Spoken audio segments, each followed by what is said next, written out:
le dropshipping, cette nouvelle arnaque. Salutations mon jeune ami, comment tu vas aujourd'hui? Dans cette vidéo, on va parler du dropshipping, cette nouvelle arnaque. Mais non, je déconne, évidemment que non, c'est pas une arnaque, ça c'est ce que disent les putains de journalistes qui savent pas quoi faire. Ils trouvent un sujet bien baveux sur lequel ils pourraient faire plein d'audimat. Bien sûr que non, c'est pas une arnaque, putain. Si tu me connais déjà et que t'es habitué à ma chaîne, welcome back. Par contre, si tu me connais pas, je m'appelle Fabien et comme j'imagine t'as déjà compris, oui, je fais du dropshipping. Donc qu'est-ce que c'est que le dropshipping? C'est le fait de vendre des produits par exemple sur un marketplace ou sur ton propre site que tu n'as pas en stock. C'est tout, c'est juste ça. Donc ce sujet bien baveux dont je parlais il y a 30 secondes, c'est ça, c'est juste ça. Et comment ça fonctionne, et c'est pour ça que ça fait polémique, c'est que ces dernières années, la nouvelle tendance c'était d'avoir comme fournisseur AliExpress. Et là, tout le monde s'est enflammé en se disant ouais mais attends, si je peux trouver ce produit 4 fois moins cher sur AliExpress, pourquoi j'irai l'acheter sur ton site? C'est une arnaque. Mais qu'est-ce qui fait Carrefour? Qu'est-ce qui fait Auchan? Qu'est-ce qui fait Casino? Qu'est-ce qu'ils font tous les sites sur lesquels tu achètes? Ils achètent des produits moins chers, ils font du marketing dessus, ils te revendent 4 fois plus cher. Ça s'appelle le commerce mon gars. La seule différence c'est que effectivement les produits, les gens pourraient déjà les trouver sur AliExpress. Mais moi j'ai une question à te poser, pourquoi ils le font pas?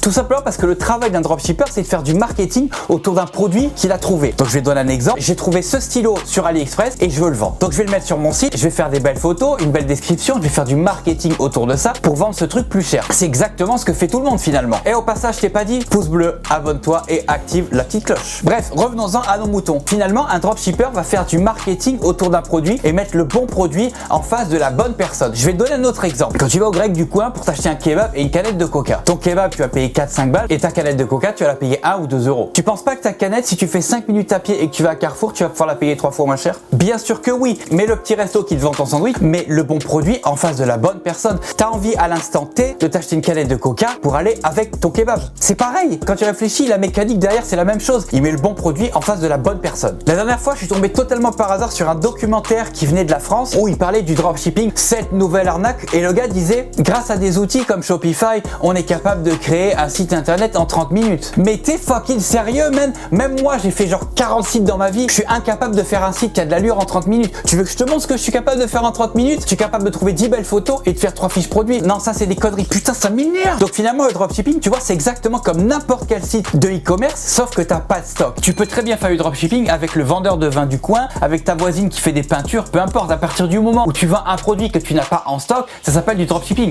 That's it. Par contre, le seul problème, c'est qu'effectivement, il y a une minorité de connards qui ont sali l'image du dropshipping en vendant des contrefaçons ou alors en vendant des trucs qu'ils envoyaient jamais. Mais là, encore une fois, c'est comme partout. Des arnaqueurs, il y en a de partout, tu vois. Notamment certains gros influenceurs, et je mets beaucoup de guillemets et de jugements envers ces gens-là, qui profitent finalement de leur influence sur leur communauté pour leur vendre des merdes.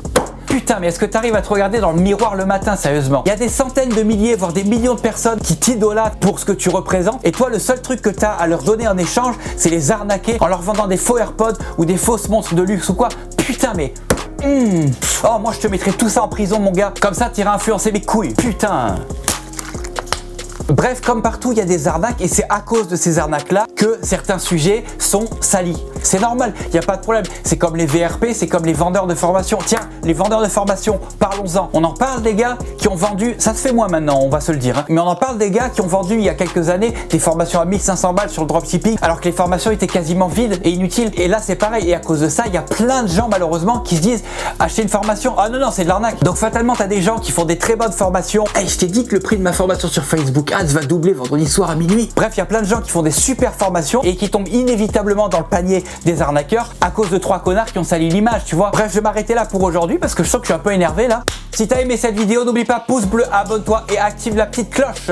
Deuxièmement, dimanche à 21h, je fais un live sur ma chaîne YouTube avec un invité. C'est un des graphistes avec qui j'ai travaillé. C'est une machine de guerre. On va parler des tendances graphiques actuelles. On va parler de l'expérience utilisateur. On va donner plein d'astuces pour rendre ton site plus professionnel. Rejoins-nous dimanche soir, le 19 avril à 21h sur ma chaîne YouTube. En attendant, je te laisse là et on se voit dans la prochaine vidéo. Tchuss!